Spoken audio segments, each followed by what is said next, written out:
Bom dia, boa tarde, boa noite. Sou Matheus Falivene, professor de processo penal de vocês. E hoje a gente vai estudar o acordo de não persecução penal, né? Dando continuidade à nossa matéria, né? A gente já estudou o inquérito policial, viu os aspectos do inquérito policial. Agora nós vamos estudar o chamado acordo de não persecução penal. Então, para falar desse tema, né, para estudar esse tema, a gente vai primeiro ver o conceito do acordo de não persecução penal, depois dizer, analisar se ele é um direito subjetivo do investigado ou se ele é uma discricionariedade do Ministério Público, depois verificar a previsão normativa desse acordo, depois os requisitos para a celebração do acordo, depois as vedações da celebração do acordo, também as condições impostas ao investigado. Daí vamos analisar também o controle jurisdicional, analisar o descumprimento injustificado, né, quais são as consequências do descumprimento injustificado, analisar também quais são as consequências do cumprimento integral do acordo, né, que é a extinção da punibilidade, e vamos dar uma olhada também no chamado acordo de não persecução civil. Né, vocês viram uma buzina aí, é que está passando um pipoqueiro aqui na frente de casa agora, e daqui a pouco vai tocar a buzina dele aí, mas faz parte do jogo, né? Bom, então vamos começar primeiro o conceito do acordo de não persecução penal. Coloquei lá, o acordo de não persecução penal é um acordo celebrado entre o investigado e o Ministério Público e homologado pelo juiz que tem por finalidade evitar a propositura da ação penal pública em razão do cumprimento de determinadas condições. Então esse é o conceito do acordo de não persecução penal. É basicamente um acordo entre MP e defesa que o juiz homologa e com isso, se a pessoa cumprir determinados requisitos, o Ministério Público deixa de oferecer a ação penal pública. Tá? Esse é o conceito do acordo de não persecução penal. E eu coloquei lá que é um fenômeno típico do sistema acusatório, onde o MP pode decidir se propõe a ação penal e da chamada justiça negociada, segundo a qual os conflitos sociais devem ser resolvidos por meio de acordo, quando possível. Primeira coisa, né? O acordo de não persecução penal ele foi introduzido no nosso processo penal no chamado pacote anticrime, né? No projeto anticrime. E o projeto anticrime, no artigo introduziu também o artigo 3º-A no CPP, que diz que o nosso sistema é acusatório. E se o sistema é acusatório, é o MP que decide se vai propor ação penal ou não, e ele pode também fazer um acordinho com a defesa para não propor ação penal. Essa é a primeira que é a ideia do sistema acusatório.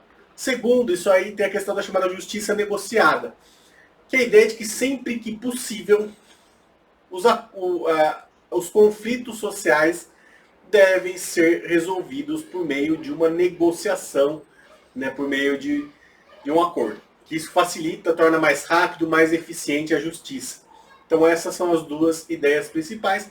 E além disso, essa ideia, né, do acordo de não persecução penal, do acordo entre defesa e acusação, ela vem do chamado plea bargain do sistema norte-americano. Só que aqui não é igual ao plea bargain americano, tá? É parecido, mas não é igual. O que acontece?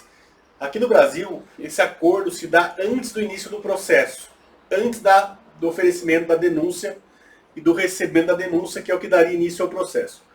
Então, ele ocorre, em regra, na fase do inquérito policial. Lá nos Estados Unidos, não. Lá nos Estados Unidos, muitos acordos acontecem durante o processo, no curso do processo. Então, um pouco diferente, tá? E lá o acordo diz respeito à condenação, né? Você negocia qual vai ser o tamanho da pena, muitas vezes, se vai ser, você comuta a pena de morte em prisão perpétua, muitos acordos são esses. Aqui no Brasil é um pouco diferente, mas a ideia vem do plea bargain do direito norte-americano. Eu coloquei, é importante destacar ainda, né, isso aqui é muito importante, o acordo de não persecução penal não se confunde com a colaboração premiada prevista na lei de organização criminosa.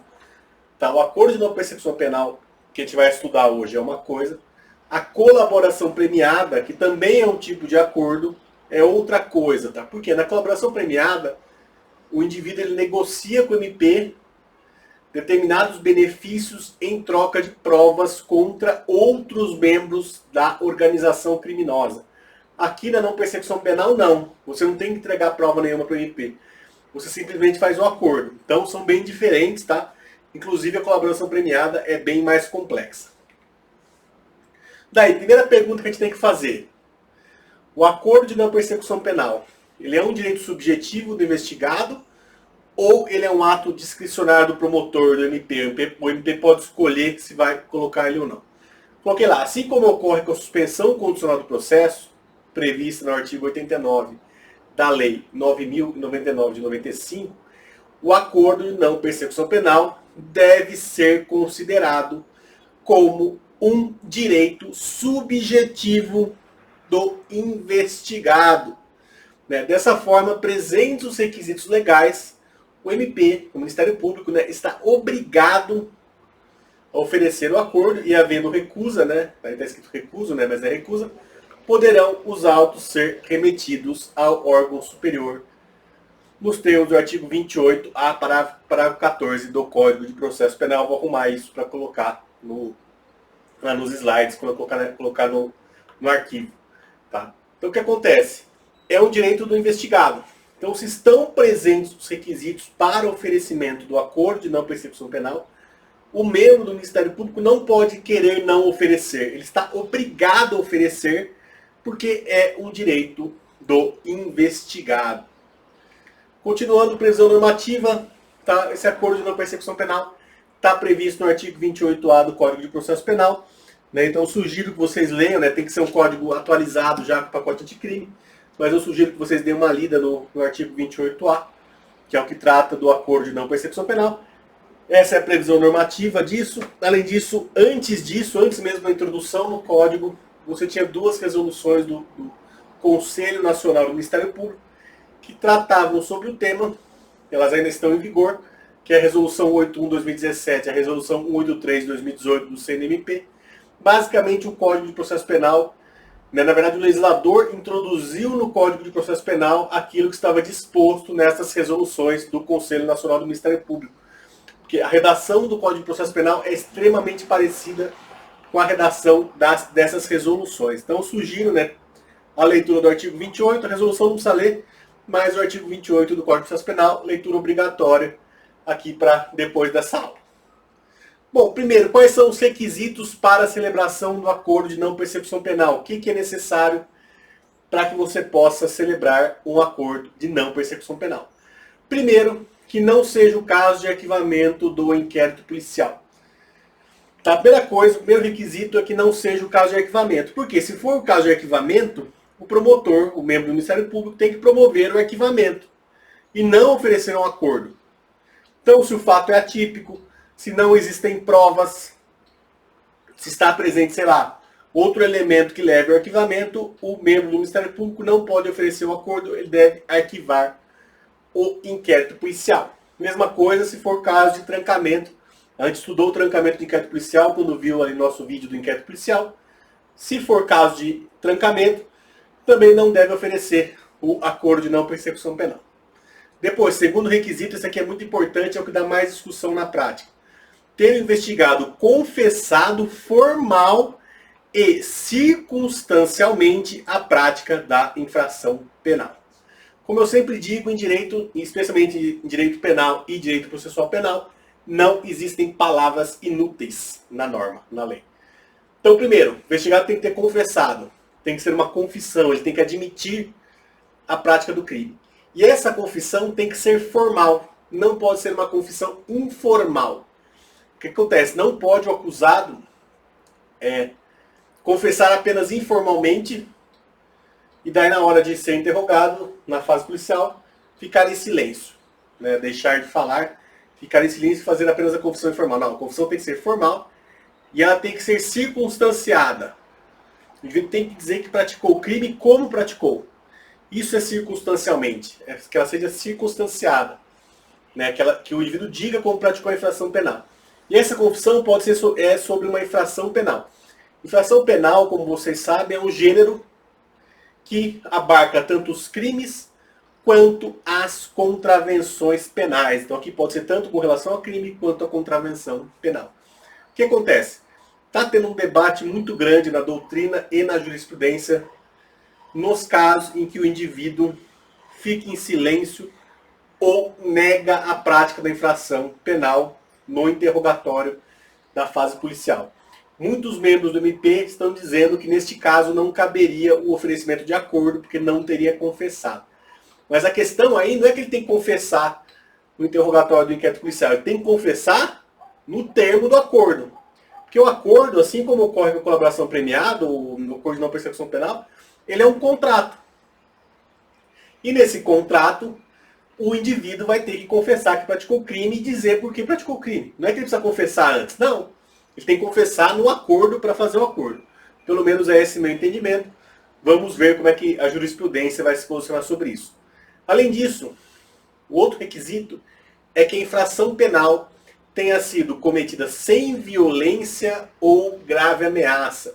Então não pode ser uma infração que tenha sido cometida com violência ou com grave ameaça. Então os crimes que são com violência ou grave ameaça não podem sofrer, né, não podem ser objeto de acordo de não persecução penal. E além disso, você tem que ter uma pena mínima para o crime, o último requisito, né? É que você tem uma pena mínima igual ou inferior a 4 anos. Isso implica que para a grande maioria dos crimes, vai passar um helicóptero agora fazendo um barulhão aqui, né? Mas isso implica que para a grande maioria dos crimes, estou com a janela aberta aqui para entrar um ar aqui, senão eu não posso ligar o ar-condicionado que eu estou gripado, né? Mas assim, isso implica, né, dizer que pode ser uma pena mínima igual ou inferior a 4 anos, implica que cabe acordo de não persecução penal para quase todos os crimes do Código Penal. Porque a pena mínima de 4 anos é uma pena bastante alta já. Então cabe para furto, para estelionato, cabe para várias coisas. Tá? Então, com exceção dos crimes violentos ou com grave ameaça e dos crimes com penas maiores, em regra, cabe acordo de não persecução penal para muitos crimes. Então é bastante amplo esse acordo. E na prática tem acontecido bastante. Daí vedações. Quando é vedada a celebração do acordo de não persecução penal? Coloquei lá, né? A lei, né, o Código de Processo Penal, ele veda a celebração do acordo de não persecução penal nas seguintes hipóteses. Primeiro, se for cabível transação penal do GCRIM. Se é cabível transação penal, o membro do MP deve oferecer a transação penal e não o acordo. Depois, não cabe também o acordo se o investigado for reincidente ou houver elementos que indiquem a conduta criminal como habitual, profissional ou reiterada, exceto se insignificantes as infrações pretéritas.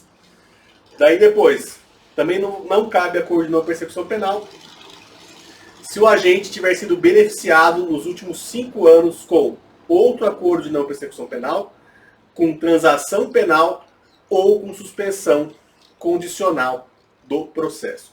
E também não cabe nos crimes praticados no âmbito de violência doméstica ou familiar e também nos praticados contra a mulher em razão do sexo feminino. Então o Código traz vedações, né, impedimentos para a celebração do acordo de não persecução penal nesses casos específicos. Depois, né, para que tenha um acordo, para que o acordo seja celebrado e para que o indivíduo possa receber o benefício deste acordo, que é a extinção da punibilidade, ele tem que cumprir algumas condições que estão previstas no artigo 28A do Código de Processo Penal. Daí, quais são as condições que podem ser impostas? Primeiro, reparar o dano ou restituir a coisa à vítima, exceto na impossibilidade de fazê-lo. Então, se o crime tem uma vítima determinada e gerou um dano, ou o indivíduo paga isso, ressarce a vítima, repara o dano, ou ele devolve o objeto do crime para a vítima. Depois, quer dizer, e você pode, na verdade, essas condições, né, você pode impor uma delas ou várias delas ao mesmo tempo. Não precisam ser todas ao mesmo tempo, tá? Então pode ser uma ou várias, mas essa aqui primeira é a principal. Segundo, renunciar voluntariamente a bens e direitos indicados pelo Ministério Público como instrumentos, produto ou proveito do crime. Então, o MP pode indicar a renúncia de um bem que seja instrumento, produto ou proveito do crime. Uma arma, por exemplo, dinheiro, né, qualquer coisa que esteja relacionada com o crime. Depois, prestar serviço à comunidade ou entidades públicas por período correspondente à pena mínima combinada ao delito, diminuída de 1/3 a 2/3. Essa aqui é a condição, digamos, mais grave, a meu ver. Porque aqui, no fundo, você está aplicando uma pena substitutiva, né, uma pena restritiva de direitos de prestação de serviço comunitário. Só que o acordo de não persecução penal não é antecipação de pena.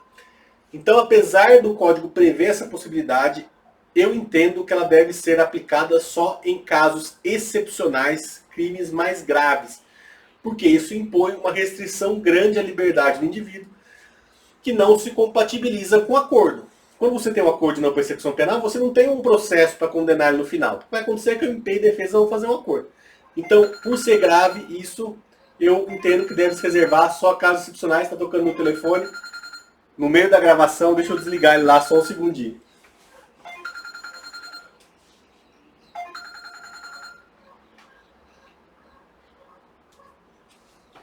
Desligar o telefone é complicado, né? Tocando aqui no meio. Deixa eu baixar ele aqui.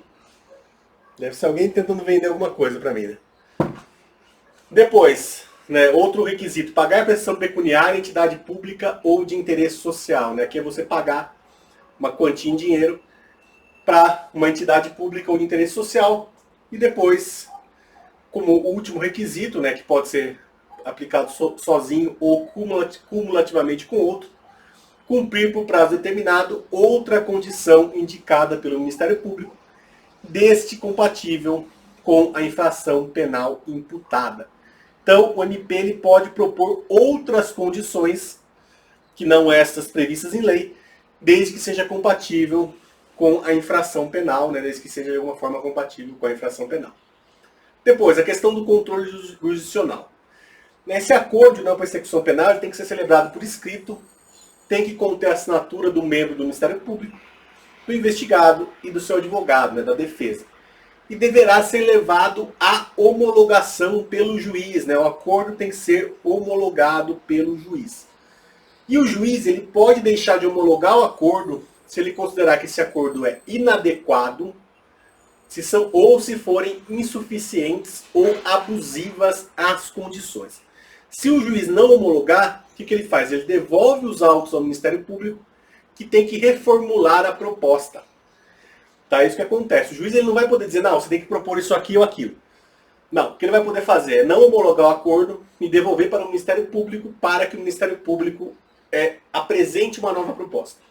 Tá? Isso é assim porque demanda homologação, né? Quem faz o controle da legalidade do acordo é o juiz. Tá? Então o juiz ele pode não homologar o acordo, ele vai verificar se tem voluntariedade, né? Se a pessoa celebrou o acordo voluntariamente, e se for o caso, ele homologa, isso também, ou por outro lado, se não for o caso, ele não homologa e devolve para o MP o acordo. Depois, descumprimento injustificado, né? Descumpridas injustificadamente quaisquer das condições estipuladas no acordo, o MP comunica ao juízo para fins de rescisão, né? O MP requer ao juiz que rescinda o acordo e depois oferece a denúncia. Tá? Então o MP requer a rescisão do acordo e uma vez rescindido esse acordo, o MP oferece a denúncia. A questão aqui é que o descumprimento tem que ser injustificado, tem que ser sem justificativa. Porque se o descumprimento for justificado, se a defesa conseguir justificar o descumprimento, neste caso o acordo não vai poder ser rescindido porque o descumprimento tem que ser injustificado. Depois, cumprimento integral do acordo, né? Cumprido integralmente o acordo de não persecução penal, o juízo competente decreta a extinção da punibilidade. Então, o cumprimento integral do acordo de não persecução penal é uma causa de extinção da punibilidade, né? Uma vez cumprido o acordo, é extinta a punibilidade do agente e ele fica lá com a ficha limpa. Não consta nenhuma anotação sobre esse acordo, salvo para fins de celebração de outro acordo que não vai poder ser celebrado no prazo de 5 anos, como nós já vimos. Bom, além disso, essa lei, né, ela criou também o chamado Acordo de Não Persecução Civil, que é uma espécie de acordo aplicável aos casos de improbidade administrativa, né, aqueles casos de ação civil pública, e ele segue basicamente as mesmas regras do acordo de não persecução penal.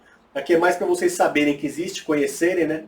não é nossa matéria, mas para essa aula era isso que eu tinha para dizer. Agradeço vocês terem assistido e a gente se vê na próxima aula, onde, salvo o melhor juízo, o tema será ação penal. Muito obrigado e até mais.